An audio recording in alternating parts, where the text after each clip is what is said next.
Next question देखते हैं, question number 2, जिसमें अपन को ये पूछा गया है कि निम्नलिखित में से प्रत्येक में एक्स स्क्वायर का गुणांक लिखिए। अपन को एक्स स्क्वायर का गुणांक लिखना है। तो जो पिछला वीडियो है उसमें मैंने आपको गुणांक के बारे में बताया था कि गुणांक का मतलब होता है गुणा होने वाला अंक। जो भी चर दिया है उसके साथ में जो भी आपका अंक गुणा हो रहा है उसको अपन क्या बोलेंगे, गुणांक बोलेंगे। तो यहाँ पर ये एक्स स्क्वायर का गुणांक पूछ रहा है और जो पहला आपका बहुपद दिया है वो दिया है 2 plus x square plus x दिया। तो इसको देखो अपन इस प्रकार लिख सकते हैं, 2 प्लस 1 गुणा एक्स स्क्वायर प्लस एक्स, ये इस प्रकार हो गया।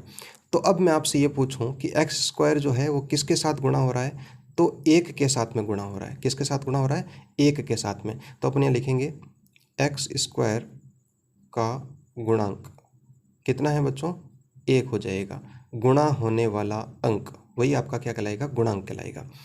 अगला देखते हैं, 2 minus x square plus x cube. तो इसको मैं देखो इस प्रकार लिख सकता हूँ, 2 माइनस 1 गुणा x square plus x cube. तो इसमें बच्चों देखो अपन को एक्स स्क्वायर का गुणांक बताना है। तो एक्स स्क्वायर यहाँ पर किसके साथ गुणा हो रहा है, -1 के साथ में गुणा हो रहा है। तो एक्स स्क्वायर का गुणांक यहाँ पर कितना हो जाएगा आपका, -1 हो जाएगा आपका।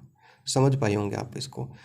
तीसरा देखते हैं, π/2 एक्स स्क्वायर प्लस एक्स। तो अब मैं आपसे सीधा पूछूं कि एक्स स्क्वायर का गुणांक क्या है।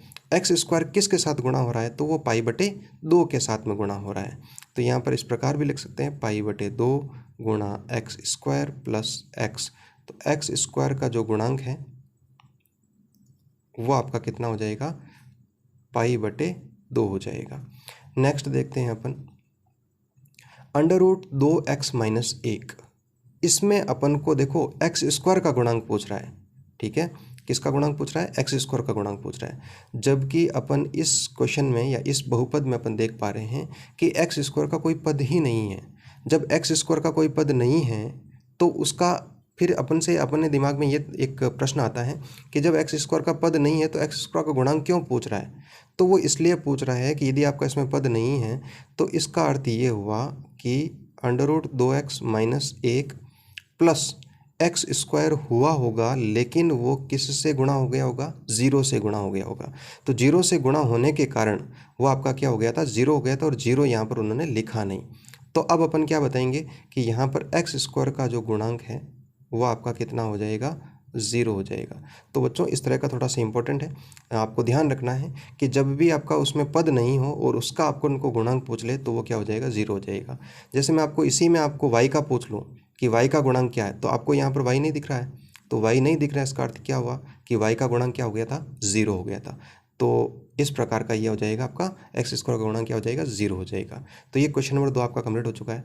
फिर भी आपको समझ में नहीं आया तो इससे पहले वाले जो वीडियो है जिसमें अपन ने बहुपद का सामान्य परिचय किया था उसमें बहुत अच्छे से तरीके से विस्तार से अपने समझा, वो अपन देख सकते हैं, ठीक है।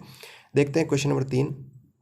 क्वेश्चन नंबर 3 आपका ये बोल रहा है कि 35 घात के द्विपद का और 100 घात के एक पदी बहुपद का अपन को एक एक उदाहरण देना है। तो बच्चों मैंने आपको जो सामान्य परिचय करवाया था उसमें मैंने आपको बताया था कि 35 घात के द्विपद का अर्थ ये हुआ कि उस द्विपद के अंदर जो चर है उसकी अधिकतम घात कितनी है, 35 है। तो वही आपका क्या हो जाएगा, 35 घात का हो जाएगा। लेकिन यहाँ पर उसने साथ में ये दिया कि द्विपद होने चाहिए। उसमें कितने पद होने चाहिए, द्विपद होने चाहिए। तो अपने हिसाब से कुछ भी आप बना सकते हो। जैसे मैं ये लिख देता हूँ x की घात 35 प्लस 5।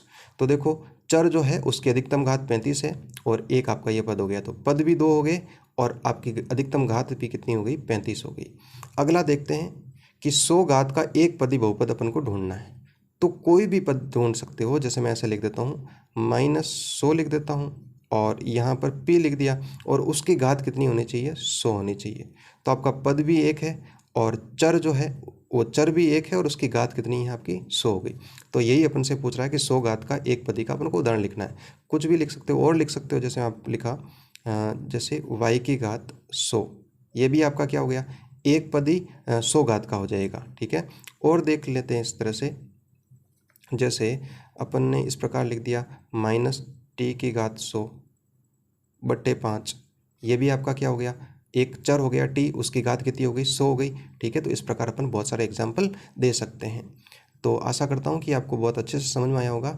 नेक्स्ट जो क्वेश्चन है क्वेश्चन नंबर 4, और उसको अगला वाला क्वेश्चन जो है अगले वीडियो में अपन करेंगे। ठीक है, धन्यवाद।